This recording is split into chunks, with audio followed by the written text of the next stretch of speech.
Hello friends, तो आज हम पढ़ते हैं हिस्ट्री और भारत फोर्थ का चैप्टर 3 जिसका नाम है moderates and nationalist from 1857 AD to 1919 AD, class 9th। The revolution of 1857 AD was in the fact that result of the accumulated discontent of people towards the rule of East India Company and their hatred towards foreign rule. Indian soldiers, rulers, nawab, chieftains, farmers and peoples actively participated in the revolution. अब देखो, जो 1857 की revolt हुआ था, revolution हुई थी, उसमें हमें पता है इंडियंस हार गए थे और ब्रिटिशर्स जीत जाते हैं। तो जो रिजल्ट होता है वो इसमें क्या होता है, जो पीपल्स होते हैं ना वो बिल्कुल असंतोष हो जाते हैं। किससे असंतोष हो जाते हैं, मतलब वो खुश नहीं रहते हैं। ब्रिटिश की जो ईस्ट इंडिया कंपनी है उनसे जो है वो असंतोष के भाव रखते हैं एंड देयर हेटेड टुवर्ड, और वो क्या, फॉरेन रूल की तरफ वो नफरत, उनके मन के अंदर अब फॉरेन रूल के प्रति जो है नफरत उत्पन्न हो जाती है। इंडियंस जो थे, इंडियन सोल्जर्स जो थे, रूलर्स थे, नवाब्स थे, सरदार थे, फार्मर्स थे, पीपल क्या करते हैं इस रेवोल्यूशन में, 1857 की रेवोल्यूशन में बहुत ही अच्छी तरीके से पार्टिसिपेट करते हैं। ये रेवोल्यूशन ने क्या किया था, ब्रिटिश रूल, जो इंडिया में ब्रिटिश रूल चल रहा था, ब्रिटिशर्स ने जो इंडिया में रूल कर रहे थे उसको बहुत ज्यादा शॉक कर देते, उनको बहुत ही झटका दे देते हैं। Once the British Empire, India seemed to be staggering, but due to the mutual division of Indians' unclear program and lack of modern weapons, the British were successful in suppressing this revolution. क्या होता है कि देखो, Indians के पास इतने weapons नहीं थे, Britishers के पास वेपन होने के कारण जो है ब्रिटिशर्स क्या हो जाते हैं, सक्सेसफुल हो जाते हैं इस रिवॉल्ट में और ये जीत जाते हैं। इन सप्रेसिंग दिस रिवोल्यूशन हावर, बहुत सारे फार रीचिंग, जो बहुत सारे जो है कंसिक्वेंसेस, मतलब परिस्थितियां जो है इस रिवोल्यूशन को हमने देखी गई है, मतलब इस रेवोल्यूशन से जो बहुत सारी परिस्थितियां हैं, सर्कमस्टेंसेस है, वो देखने को मिलती है। आफ्टर दिस रेवोल्यूशन के बाद न्यू इंडिया एमर्ज, नया इंडिया एमर्ज होता है एंड नेशनल अवेकनिंग बिगिनिंग, और जो राष्ट्रीय चेतना है वो शुरू हो जाती है। On the other hand British could never forget, British जो है रेवोल्यूशन और रिवॉल्ट ऑफ 1857 को कभी नहीं भूल सकते। ब्रिटिश गवर्नमेंट हमेशा ट्राई करती है कि जो इंश्योर करे no such incident could happen again in the future. अब ब्रिटिश गवर्नमेंट ये सुनिश्चित करती है कि कभी भी अब दोबारा ऐसा जो है इंसिडेंट कभी भी फ्यूचर में ना हो। कैसा इंसिडेंट, जो 1857 का रिवोल्ट था ना, वो चाहते थे कि इसके बाद कोई भी ऐसा इंसिडेंट ना हो जिससे कि उनको एक भारी जो है झटका लगे। अब कांग्रेस को फॉर्म किया जाता है 1885 एडी में। किसके द्वारा किया जाता है, इंग्लिश मैन, एक रिटायर्ड इंग्लिश मैन थे जिनका नाम था A.O. ह्यूम, जो क्या करते हैं, कांग्रेस को फॉर्म करते हैं। क्यों करते हैं वो कांग्रेस को फॉर्म, इसलिए करते हैं क्योंकि जो इंडियंस थे, इंडियंस के मन में जो असंतोष की भावना पैदा हो रही थी, इसके लिए वो कांग्रेस को फॉर्म करते हैं। अब आफ्टर द रेवोल्यूशन ऑफ 1857 के रेवोल्यूशन के बाद difference between educated Indians and British administration in India gradually increase. तो जो एजुकेटेड इंडियंस थे और जो ब्रिटिश एडमिनिस्ट्रेशन था ना, ब्रिटिशर्स के लोग थे और जो एजुकेटेड इंडियंस थे, इनके बीच में जो है ना डिफरेंस जो है वो इंक्रीज होता जाता है। After studying the policies of the British administration की पॉलिसीज को पढ़ने के बाद, उनकी परिस्थितियों को जानने के बाद, ये एजुकेटेड इंडियंस जो है became the main critics of British policies in India. तो बहुत सारी पॉलिसीज को, जो ब्रिटिशर्स की पॉलिसीज थी, एडमिनिस्ट्रेशन जो था उनकी पॉलिसीज थी, इनकी जो परिस्थितियां थी, तो ये एजुकेटेड जो इंडियंस थे ना, पढ़े लिखे जो इंडियंस थे, बिकेम द, वो क्या बन जाते हैं, ब्रिटिश पॉलिसीज के आलोचक बन जाते हैं, उसको क्रिटिक्स बन जाते हैं। Dissatisfaction with the British started increasing day by day. जो हमारा मतलब जो लोग थे उनका क्या होता है ना, वो ब्रिटिशर्स के प्रति जो है ना डिससेटिस्फाइड हो जाते हैं। अब उनको ब्रिटिशर्स बिल्कुल भी पसंद नहीं होते हैं। वो अब ब्रिटिश रूल को यहाँ से, इंडिया से बाहर फेंकना चाहते हैं, ब्रिटिशर्स को वापस ब्रिटेन भेजना चाहते हैं।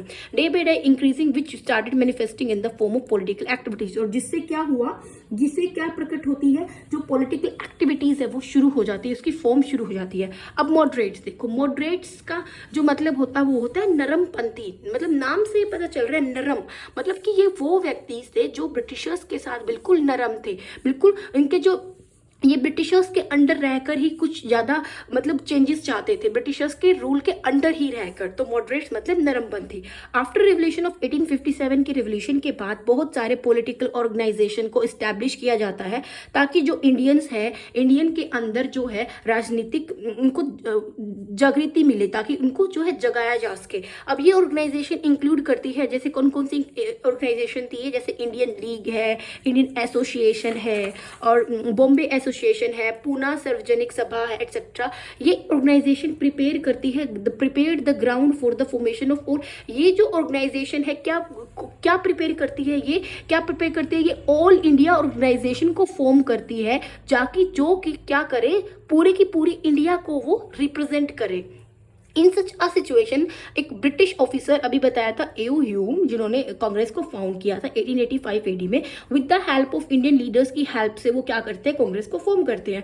In the national movement of India की नेशनल मूवमेंट में जो पीरियड था अप टू 1905 एडी तक का जो पीरियड था उसको बोलते हैं इंडियन, उसको बोला जाता है लिबरल पीरियड। 1905 एडी तक का जो टाइम पीरियड है उसको लिबरल पीरियड बोला जाता है of the national movement, because national movement का उसको लिबरल पीरियड बोला जाता है 1905 तक का, क्योंकि जो लीडर्स थे ना इस पीरियड के use to put their demands, क्योंकि वो क्या करते थे, ब्रिटिशर्स के सामने अपने डिमांड्स को रखते थे कि हमें इस चीज में हमें ये करना है, हमें उस चीज को ठीक करवाना है। तो फिर मतलब वो ब्रिटिशर्स के सामने अपने डिमांड्स रखते थे विद लिबरल एटीट्यूड, लिबरल मतलब उदार एटीट्यूड के साथ, एंड जनरसली उदारता के साथ। ऑल द लिबरल लीडर्स जो थे इस पीरियड के, वो किस में थे, वो फेवर में थे पीसफुल एंड कॉन्स्टिट्यूशनल मीन्स, मतलब कॉन्स्टिट्यूशन में फेवर रखते थे वो, और पीसफुल मेथड्स में बिलीव करते थे लिबरल्स। अब हम पढ़ते हैं मॉडरेट्स के बारे में, मतलब कि मॉडरेट जो लीडर्स हैं उनके बारे में पढ़ते हैं हम, नरम दल लीडर्स जो हैं उनके बारे में।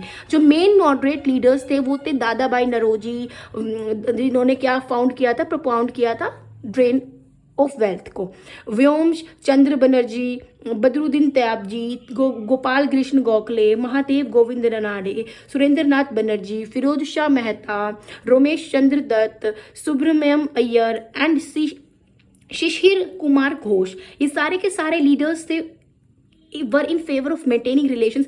ये क्या, ये ब्रिटिशर्स के साथ, ब्रिटिश गवर्नमेंट के साथ अपने रिलेशंस को बिल्कुल अच्छी तरह से मेंटेन करना चाहते थे ये सारे के सारे लीडर्स। एंड और ये जो लीडर्स थे ना मॉडरेट्स, ये मॉडरेट्स भी थे और ये लिबरल्स भी थे। अब इसके बाद देखो एम क्या था मॉडरेट्स का। जो मॉडरेट लीडर्स थे वो सपोर्टर्स थे, ब्रिटिश रूल के सपोर्टर्स थे ये, मतलब कि जो ये नरम पंथी थे ये ब्रिटिश रूल को सपोर्ट करते थे। इनका गोल था, ये अचीव करना चाहते थे सेल्फ गवर्नमेंट। ये देखो एक होती है सेल्फ गवर्नमेंट, मतलब कि हमारी खुद की जो गवर्नमेंट है, सेल्फ रूल, लेकिन ब्रिटिशर्स के अंडर रहकर नहीं। लेकिन ये जो मॉडरेट्स थे ना, अभी बताया था ना कि ब्रिटिशर्स के साथ बिल्कुल नरम थे, मतलब कि ये ब्रिटिशर्स के अंडर ही रहना चाहते थे, तो ये ब्रिटिशर को सपोर्ट करते थे। सपोर्ट करने के साथ साथ ये सेल्फ गवर्नमेंट को अचीव करना चाहते थे, लेकिन ब्रिटिशर रूल के अंडर ही रहकर। अब ये liberal wanted the number of members in the legislative council to be increase. जो लिबरल्स थे ना वो ये चाहते थे कि जो लेजिस्लेटिव काउंसिल है, काउंसिल जो है उसके अंदर जो मेंबर्स है उनको इंक्रीज करो। जैसे हमारे यहाँ काउंसिल होती है, लेजिस्लेटिव काउंसिल होती है, लेजिस्लेटिव असेंबली होती है, ऐसे ही इनकी जो लेजिस्लेटिव काउंसिल थी उसमें ये मेंबर्स को इंक्रीज करवाना चाहते थे। इनके जो राइट है उनको वो दोबारा से स्थापित करवाना चाहते थे, रिस्टोर्ड करवाना चाहते थे, एंड स्ट्रेंथेड एंड स्ट्रॉन्ग करवाना चाहते थे। एंड द मेंबर जो थे काउंसिल के टू बी इलेक्टेड, वो चाहते थे कि जो मेंबर है ना काउंसिल के उनको इलेक्ट किया जाए, पीपल ही इलेक्ट करे उनको। दे ऑल्सो वांटेड इंडियंस, वो इंडियंस को भी चाहते थे कि इंडियंस को भी एडमिनिस्ट्रेटिव सर्विसेज में हायर पोस्ट पर अपॉइंट किया जाना चाहिए। मॉडरेट्स का एम था ये। अब मेन डिमांड्स क्या थी मॉडरेट्स की, तो पहली डिमांड थी मॉडरेट्स की, जो नंबर ऑफ मेंबर्स है लेजिस्लेटिव काउंसिल के इंक्रीज करने चाहिए। यहाँ पे जो बताया था कि ये भी इंक्रीज होनी चाहिए मेंबर्स इसमें इस काउंसिल में। अब Indians should be appointed, Indians को एडमिनिस्ट्रेटिव सर्विसेज अभी यहीं किया था, ये भी हमने सेम ही है। अब जो आर्मी का एक्सपेंडिचर है ना, जो खर्चा आता है आर्मी का, उसको रिड्यूस करो, क्योंकि जो खर्चा आता था ना आर्मी का या फिर किसी भी एक्सपेंस का या फिर जो खर्चा था या फिर वॉर का भी खर्चा था, वो सारा का सारा इंडिया की मनी से ही दिया जाता था। तो ये चाहते थे जो एक्सपेंडिचर था ना आर्मी का वो कम होना चाहिए। General and technical education should be expand, education को एक्सपैंड करो। मोर इंडियंस को हायर पोस्ट पर अपॉइंट करो। जुडिशरी, हमें पता है गवर्नमेंट के 3 ऑर्गन होते हैं, जुडिशरी होता है, एग्जीक्यूटिव होता है, और हमारा एक होता है एग्जीक्यूटिव, जुडिशरी एंड लेजिस्लेटिव होता है। हमारे 3 पार्ट होते हैं, 3 ऑर्गन होते हैं गवर्नमेंट के, judiciary, executive,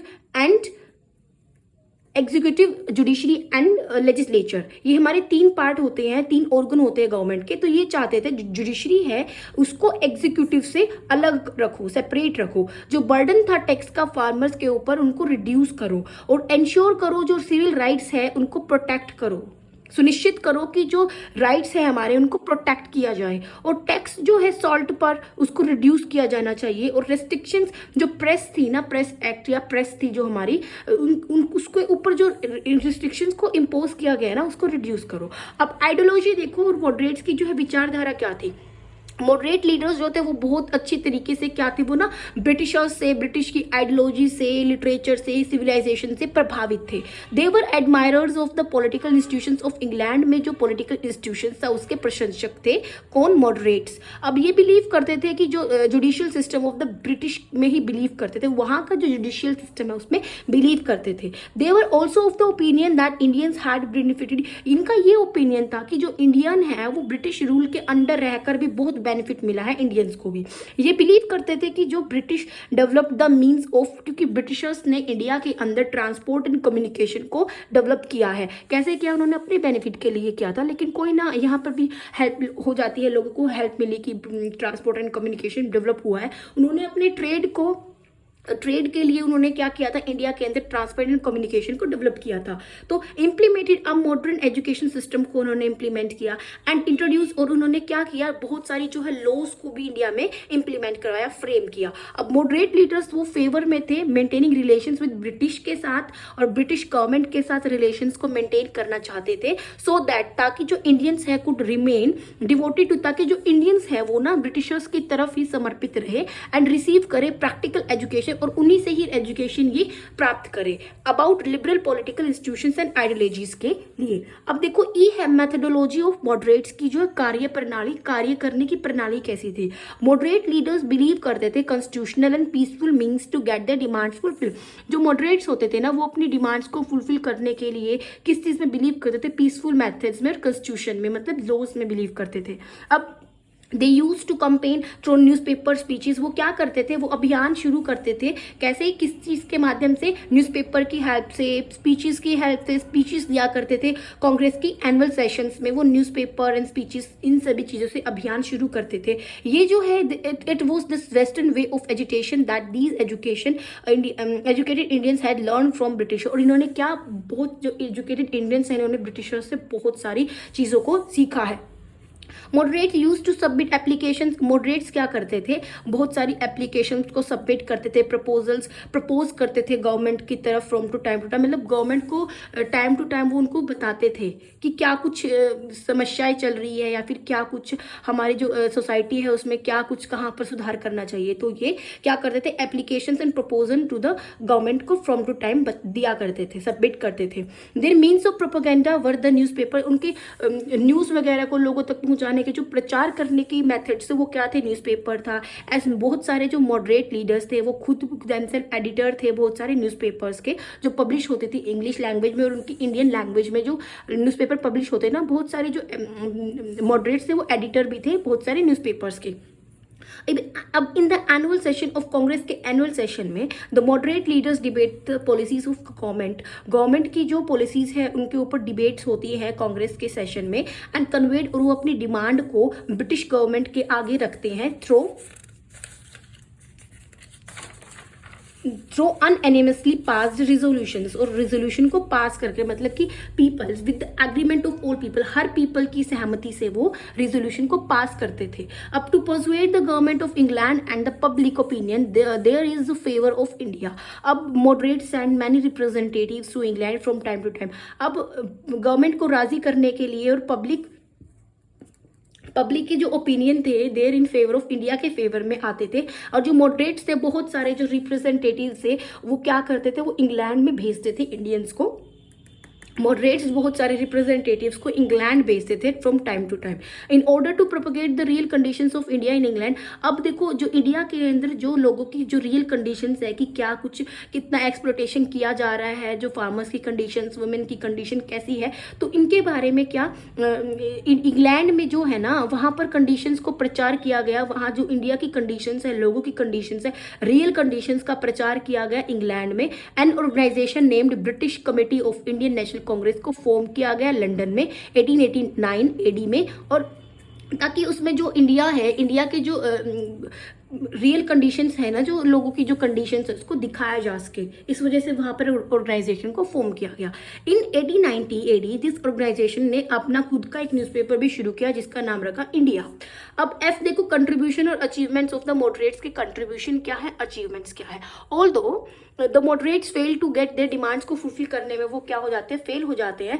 it would be wrong to say that, ये कहना गलत होगा कि उनका कोई अचीवमेंट या उन्होंने कोई कंट्रीब्यूशन ही नहीं दिया नेशनल मूवमेंट ऑफ इंडिया में। नहीं, इन्होंने बहुत कंट्रीब्यूशन दिया था, अचीवमेंट्स दी थी। अब देखो, मोस्ट इंपॉर्टेंट अचीवमेंट जो है मॉडरेट्स की वो ये है कि वो सक्सेसफुल हो जाते हैं bringing a national awakening in India. वो क्या करते हैं, इन मोस्ट जो उनकी कंट्रीब्यूशन वो ये है कि जो राष्ट्रीय चेतना है उसको जागृत करते हैं ये इंडिया के अंदर थ्रू देयर एंथुजियास्टिक स्पीचेस। जो उनकी उत्साह भरी स्पीचेस होती हैं उनकी हेल्प से वो लोगों के मन में जागृत चेतना को जागृत करते हैं। And articles publish in newspaper में आर्टिकल्स को पब्लिश करते हैं, स्पीच देते हैं, ताकि जो लोग हैं वो क्या हो जाए, जागृत हो जाए, उनके मन में चेतना को जागृत करते हैं। अब ये जो लीडर्स थे, awaken the national spirit in public के अंदर जो है वो नेशनल स्पिरिट को भी उन्होंने जागृत किया है। जो मॉडरेट्स हैं not only propagated there demands, moderates अपनी अपनी डिमांड्स को प्रोपोगेट नहीं करते थे इन इंडिया के अंदर, लेकिन बट मैंने बहुत सारे लीडर्स ऐसे थे जो इंग्लैंड भी चले जाते थे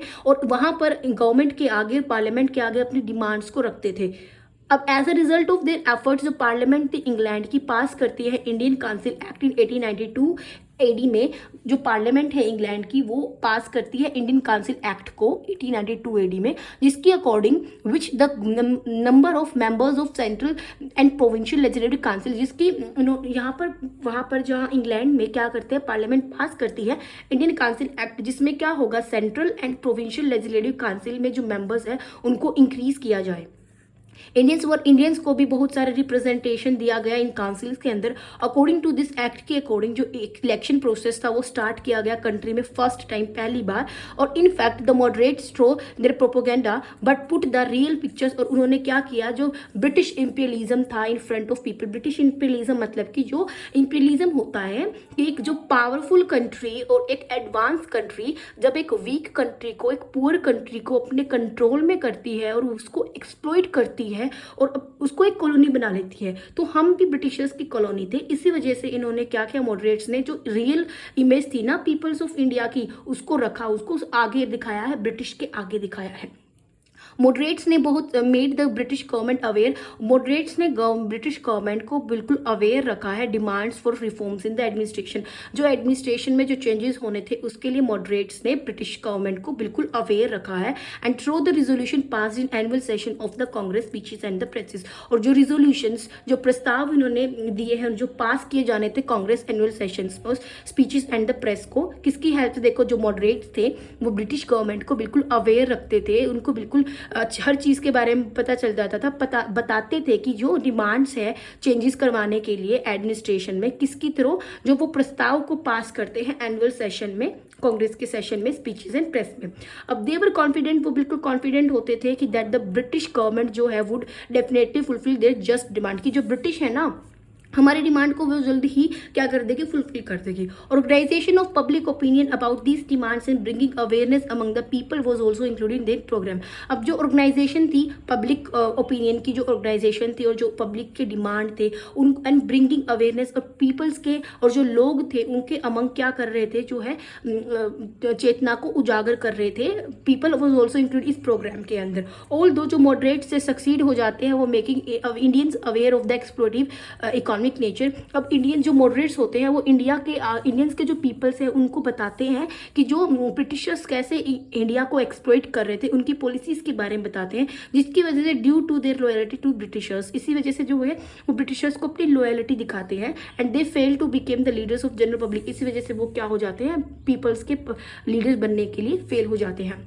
सो व्हेन लाल बाल and Pal talked about Indianness के बारे में वो बात करते हैं, एक बहुत ज़्यादा लार्ज क्राउड जो है वो अट्रैक्ट हो जाती है उनकी तरफ। अब नेशनलिस्ट के बारे में जानते हैं, ठीक है, nationalist Rashtravadi.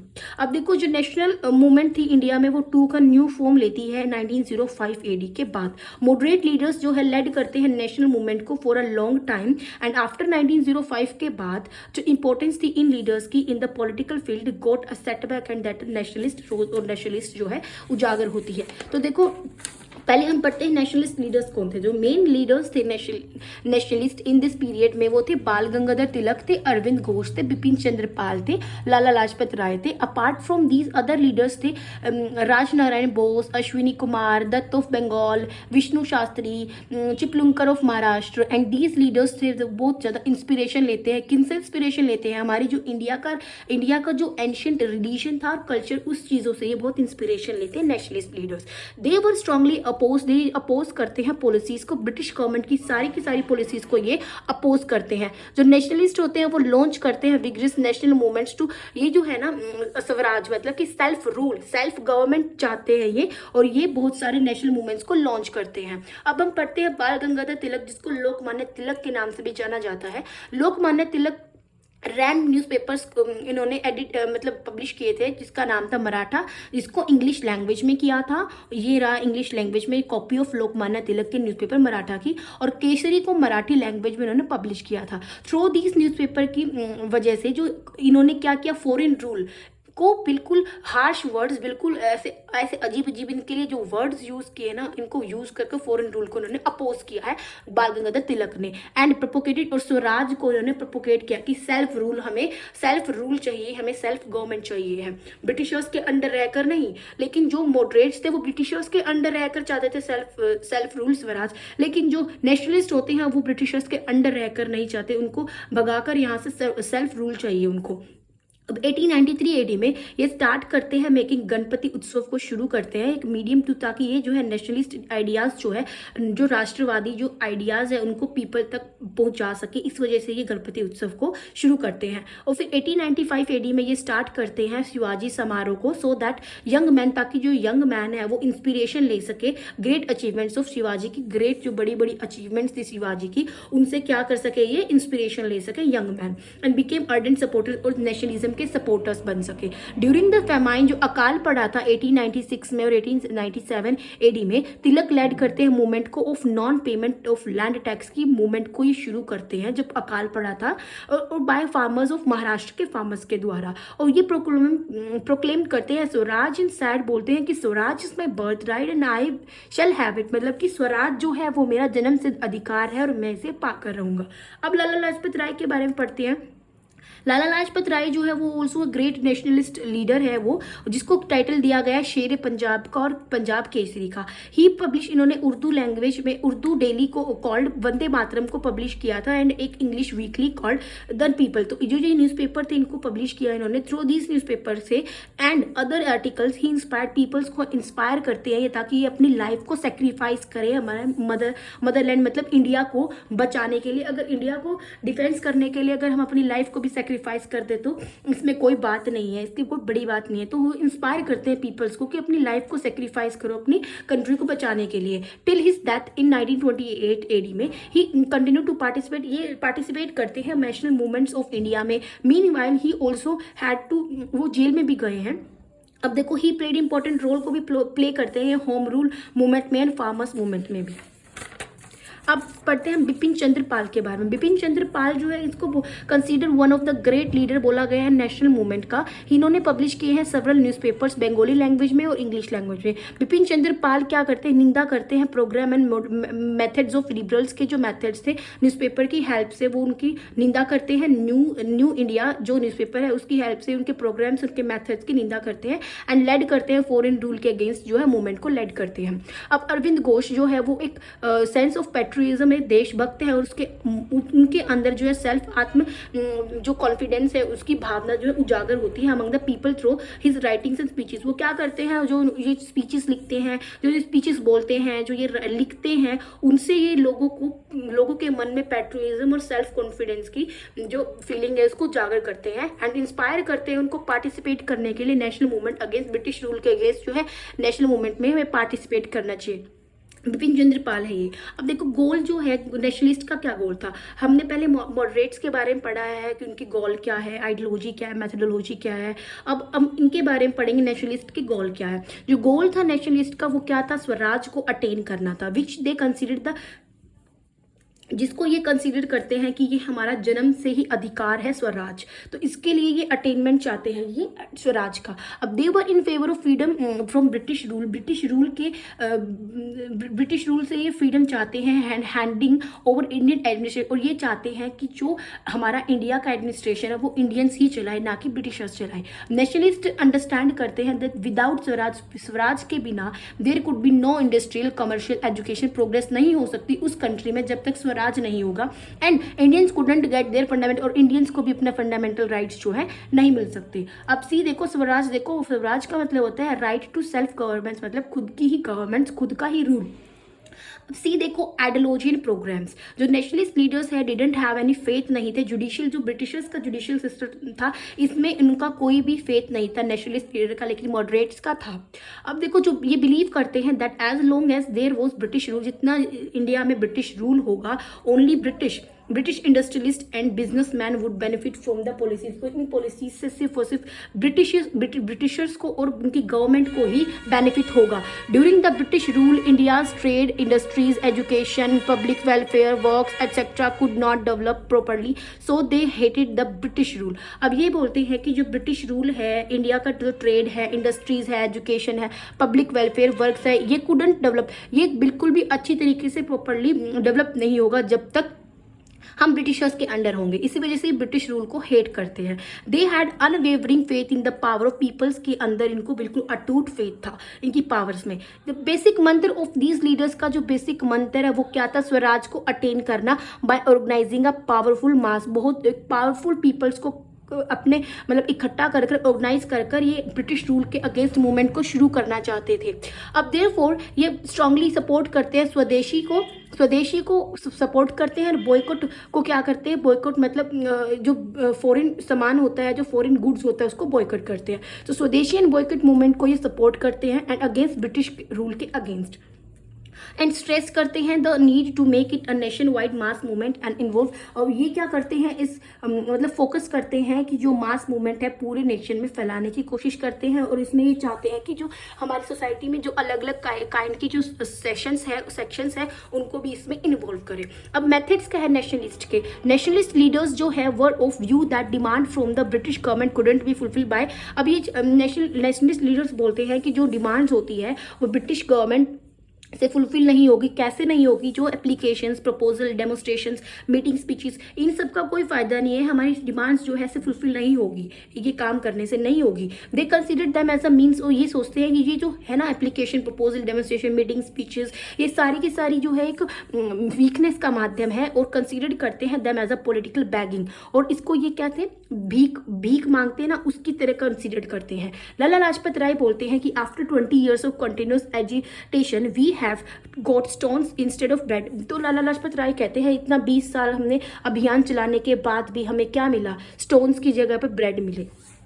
Now pleading for the grace of British rule for a long time and remaining a beggar. इतने टाइम तक ब्रिटिशर्स के अंडर रहकर हम क्या है, अभी भी हम भिखारी ही बने हुए हैं, भिखारी से ज्यादा कुछ नहीं है, हम भिखारी ही बने हुए हैं। द नेशनलिस्ट लीडर्स है वो किसके फेवर में है? Organising a powerful mass movement against British rule. तो नेशनलिस्ट लीडर्स जो है वो किसके फेवर में? एक पावरफुल पीपल्स को इकट्ठा करना चाहते हैं, ऑर्गेनाइज करना चाहते हैं, ताकि ये मूवमेंट को शुरू कर सके ब्रिटिश रूल के अगेंस्ट। अब ये स्ट्रांगली सपोर्ट करते हैं एक मैसिव स्वदेशी and boycott movement against British rule. और ये क्या चाहते हैं? ये एक स्वदेशी and boycott movements against British rule के अगेंस्ट ये शुरू करना चाहते हैं। किसको? स्वदेशी एंड बॉयकॉट मूवमेंट को ब्रिटिशर्स के अगेंस्ट। अब जो है डिफरेंस देखते हैं मॉडरेट्स के बीच में और नेशनलिस्ट के बीच में डिफरेंस क्या था। Fearless and enthusiastic leaders like Tilak, Bipin Chandra Pal, Lala Lajpat Rai became बहुत पॉपुलर हो जाते हैं लोगों में बहुत ज़्यादा पॉपुलर हो जाते हैं। ये जो फियरलेस, कभी नहीं डरते और उत्साहित लीडर जो है ये बहुत पॉपुलर हो जाते हैं लोगों में। जो डिमांड्स थी, गोल्स थे, means the ideologies for these sections, दोनों के दोनों जो ग्रुप्स थे मॉडरेट्स एंड नेशनलिस्ट, इन दोनों की जो आइडियोलॉजीज थी, इनकी जो डिमांड्स थी, गोल्स थी, बहुत ही डिफरेंट थी एंड देवर डीप डिफरेंस, और दोनों के बीच में बहुत ज्यादा बड़ा डिफरेंस था। आफ्टर पार्टीशन ऑफ बंगाल के पार्टीशन के बाद, विभाजन के बाद, बंगाल के विभाजन के बाद 1905 AD के बाद देयर वाज अ डिस्प्यूट, एक डिस्प्यूट होती है मॉडरेट्स और नेशनलिस्ट के बीच में रिगार्डिंग स्वदेशी एंड बॉयकॉट के रिलेटेड जो है इनके बीच में एक जो है लड़ाइयाँ होती है। And even in the Calcutta session of Congress in 1906 AD में भी, वहाँ पर जो कलकत्ता सेशन होते हैं उसमें भी इनके बीच में लड़ाइयाँ होती है। And there was no concession on the issue between the two and the difference between these two parties. और इन दोनों पार्टीज के बीच में क्या लड़ाई झगड़े जो है शुरू रहते हैं, खत्म नहीं होते हैं, ये आपस में लड़ाई झगड़े जो दोनों पार्टीज में कंटिन्यू रहते हैं। In the Surat session of 1907 AD में तिलक एंड इसके companions parted ways with the Congress. अब सूरत सेशन ऑफ 1907 में एडी में क्या होता है, तिलक और इसके जो साथी है कांग्रेस से अलग हो जाते हैं। Moderate wanted to do administrative reforms under British rule. Moderates जो देखो अभी आ गया ना ये डिफरेंस की, जो मॉडरेट्स थे वो जो क्या चाहते थे, moderates wanted to administrative reforms, वो एडमिनिस्ट्रेटिव चेंजेस चाहते थे लेकिन ब्रिटिश रूल के अंडर, मतलब वो ना सिर्फ ब्रिटिश रूल के अंडर ही रहना चाहते थे moderates. And but the nationalist थे वो अचीव करना चाहते थे स्वराज, ब्रिटिश रूल के अंडर रहकर नहीं, उनसे आजाद होकर। फ्रॉम 1905 एडी से 1819 एडी तक reigns of national movement remain in the hands of nationalist, के हाथ में ही रहती है नेशनल मूवमेंट्स की। अब देखो जो ये नेशनलिस्ट है made the Indian national movement aggressive by organising. Nationalist जो है ना वो क्या करते हैं, इंडियन नेशनल मूवमेंट को बहुत ज़्यादा एग्रेसिव बना देते हैं बाय ऑर्गेनाइजिंग मूवमेंट्स को ऑर्गेनाइज कर इंडियन नेशनल मूवमेंट को बहुत एग्रेसिव बना देते हैं वो अगेंस्ट पार्टीशन ऑफ बंगाल के अगेंस्ट, और मूवमेंट्स फॉर स्वदेशी के, और बॉयकॉट्स एंड होम रूल लीग। अब हमने मॉडरेट्स एंड नेशनलिस्ट के बारे में पढ़ा है, इनकी आइडियोलॉजीज, इनकी एम के बारे में हमने इस वीडियो में पढ़ा है। इसके बाद हम पढ़ते हैं movement against partition of Bengal. Channel को सब्सक्राइब करना ना भूलिए और वीडियो को लाइक और शेयर जरूर करें। Thank you.